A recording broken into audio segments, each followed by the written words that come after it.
नमस्कार। सब्सक्राइब कीजिए Shastri smart tricks को ताकि आप लेटेस्ट अपडेट पा सकें। दोस्तों, आज हम इलेक्ट्रॉनिक मैकेनिक TT2 जिसका यूनिट नंबर 9 जो कि AC ड्राइव्स है, इसका वीडियो बनाने जा रहे हैं जिसमें कि आप इसमें MCQ टाइप क्वेश्चंस होंगे।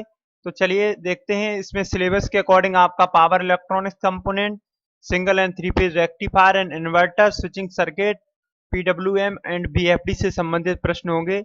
तो चलिए वीडियो की शुरुआत करते हैं। क्वेश्चन नंबर पहला दिया गया है आपको, इलेक्ट्रॉनिक के वह कंपोनेंट जिनका उपयोग किसी उपकरण के कंट्रोल में किया जाता है, दैट इज कॉल्ड, कहलाता है।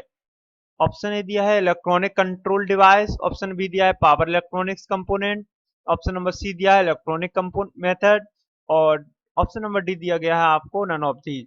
तो correct answer will be option number B, power electronics component. Next question number 2 दिया है पावर कंपोनेंट के अंतर्गत आते हैं MOSFET, FET, SCR, UJT, TRIAC, DIAC, all of the. तो correct answer will be option number D, जो आपके MOSFET, FET, UJT, SCR, TRIAC, DIAC, ये सभी आपके पावर कंपोनेंट के अंतर्गत आते हैं। क्वेश्चन नंबर 3 दिया गया है full form of MOSFET. MOSFET का फुल फॉर्म क्या है? तो इसका फुल फॉर्म तो सभी को पता ही होगा, metal oxide semiconductor field effect transistor. Next question number 4 दिया गया है कि मॉसफेट के टर्मिनल होते हैं emitter base collector, source gate drain, या input output base, none of the. तो correct answer will be option number B, source gate drain. इस तरीका का क्वेश्चन पिछली बार एग्जाम में पूछा भी गया था। क्वेश्चन नंबर 5 दिया है आपका, मॉसफेट का इनपुट इम्पीडेंस होता है लो, मीडियम, हाई। तो मॉसफेट का इनपुट इम्पीडेंस होता है आपका हाई। आपका आंसर होगा option number C. Next question number 6, MOSFET कितने प्रकार के होते हैं? मॉसफेट कितने प्रकार के होते हैं? तो मॉसफेट कितने प्रकार के होते हैं? तो ऑप्शन नंबर बी हो जाएगा आपका। मॉसफेट दो प्रकार के होते हैं और दोनों प्रकार के मॉसफेट आपको क्वेश्चन नंबर 7 में दिए गए हैं। एक मॉसफेट होता है आपका डिप्लेशन टाइप और दूसरा होता है आपका एनहेंस टाइप, यानी कि correct answer will be option number C. तो मॉसफेट आपके दो प्रकार के होते हैं। क्वेश्चन नंबर 8, मॉसफेट के ऊपर किसकी परत चढ़ाई जाती है? Silicon dioxide, carbon dioxide, nitrogen dioxide, या अन्य किसी की? तो correct answer will be option number A, silicon dioxide की परत चढ़ाई जाती है। नेक्स्ट क्वेश्चन नंबर 9 है आपका, मॉसफेट में प्रयुक्त सिलिकॉन डाइऑक्साइड का इनपुट रेजिस्टेंस कितना होता है? 10 टू पावर 12 से लेकर 10 टू पावर 17, या 10 टू पावर 10 से लेकर के 10 टू पावर 15, या 10 टू पावर 6 से लेकर 10 टू पावर 12। तो correct answer will be option number B, 10 to power 10 से लेकर के 10 to power 15। Next question, transistor के अमीटर बेस कलेक्टर क्रमशः मॉसफेट के टर्मिनल के समान होते हैं।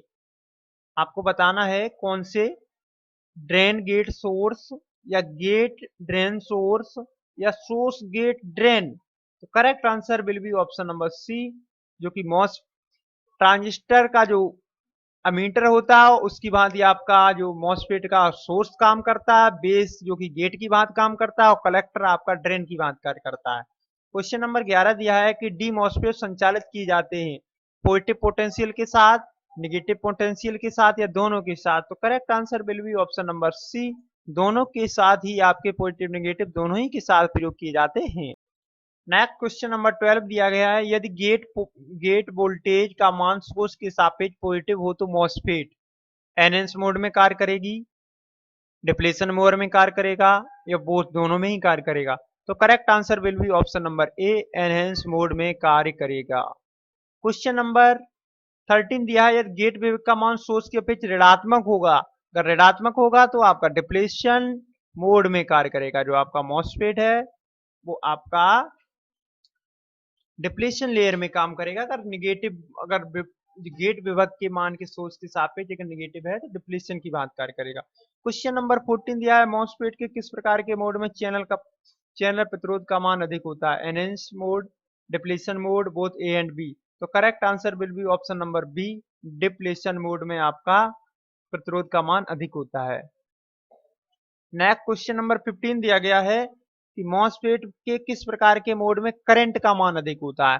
तो एनहेंस मोड में करंट का मान अधिक होता है, जबकि आपके डिप्लेशन मोड में आपके रेजिस्टेंस का मान अधिक होता है। क्वेश्चन नंबर 16, VGS के जिस मान के लिए मॉसफेट कंडक्शन कंडीशन में आता है that is called operating voltage, threshold voltage, output voltage या नन ऑफ दी। तो correct answer will be option number B, threshold voltage. यानी बीजीएस के जिस मान के साथ मॉसफेट अपनी कंडक्शन पोजीशन में आता है that is called the threshold voltage.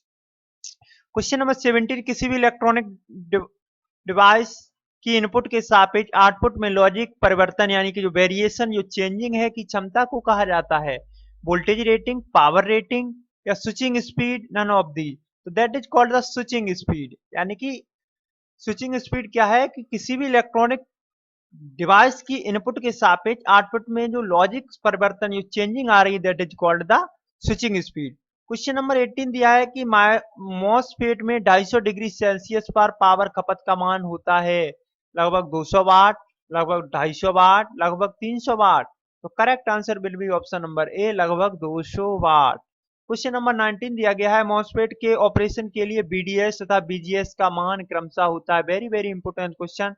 तो बीडीएस तथा बीजीएस का मान आपका होता है ऑप्शन नंबर बी, यानी कि 55 से 100 वोल्ट व प्लस माइनस 20 वोल्ट, जो कि बीजीएस का मान है। क्वेश्चन नंबर 20 दिया गया है आपको मॉसफेट में ड्रेन करंट का मान होता है लगभग 50 एम्पियर तक, लगभग 100 एम्पियर तक, लगभग 200 एम्पियर तक। तो correct answer will be option number C, लगभग 200 एम्पियर तक। क्वेश्चन नंबर 21 दिया है मॉसफेट में सुरक्षा की दृष्टि से किसका प्रयोग किया जाता है, टनन डायोड का, जीनर डायोड का या रेक्टिफिकेशन डायोड का। तो correct answer will be option number B, zener diode का। तो क्वेश्चन नंबर 22 दिया है मॉसफेट के अनुप्रयोग हैं, यानी मॉसफेट का जो एप्लीकेशंस वो बताना है, ऑसिलेशंस में, लॉजिक सर्किट्स में, कंप्यूटर एंड टीवी में, ऑल ऑफ दी। तो मॉसफेट के इन सभी क्षेत्रों में प्रयोग की जाती है। तो आपका आंसर हो जाएगा option number D. Question number 23, full form of IGBT. IGBT का फुल फॉर्म क्या होता है, insulated gate bipolar transistor, integrated gate bipolar transistor या insulated gate bipolar transformer.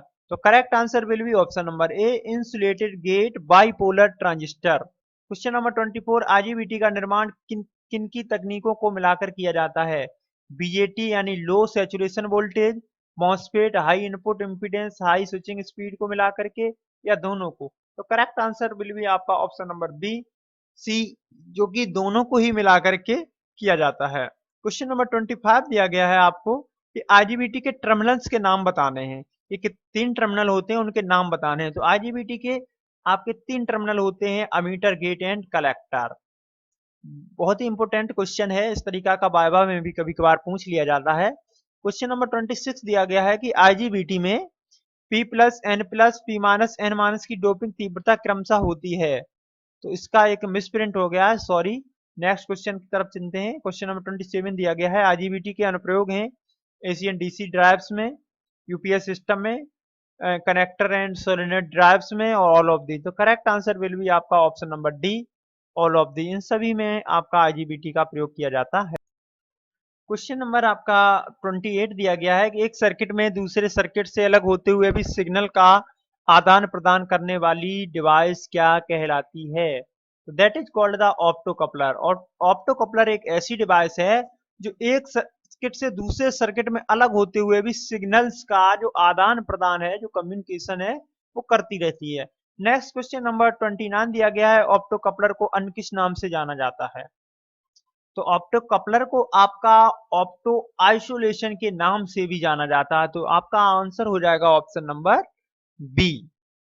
Question number 30 दिया गया है कि ऑप्टो कपलर के निर्माण में प्रयोग किया जाता है एलईडी का, फोटो डिटेक्टर का या दोनों का। तो correct answer will be option number C, दोनों का ही प्रयोग आपके ऑप्टो कपलर में एलईडी तथा फोटो डिटेक्टर दोनों ही का प्रयोग किया जाता है इसके निर्माण में। क्वेश्चन नंबर 31 दिया है ऑप्टो कपलर का प्रयोग किया जाता है सर्किट के मध्य आइसोलेशन प्रदान करने के लिए, सर्किट को डिस्पेट यानी अलग करने के लिए, सर्किट को जोड़ने के लिए। तो correct answer will be option number A, circuits के मध्य आइसोलेशन प्रदान करने के लिए। तो दोस्तों अगर वीडियो आपको पसंद आया हो तो लाइक कीजिए और अधिक से अधिक शेयर कीजिए। आगे आपको इसी का क्वेश्चन नंबर 31 से आगे के क्वेश्चन मिलेंगे।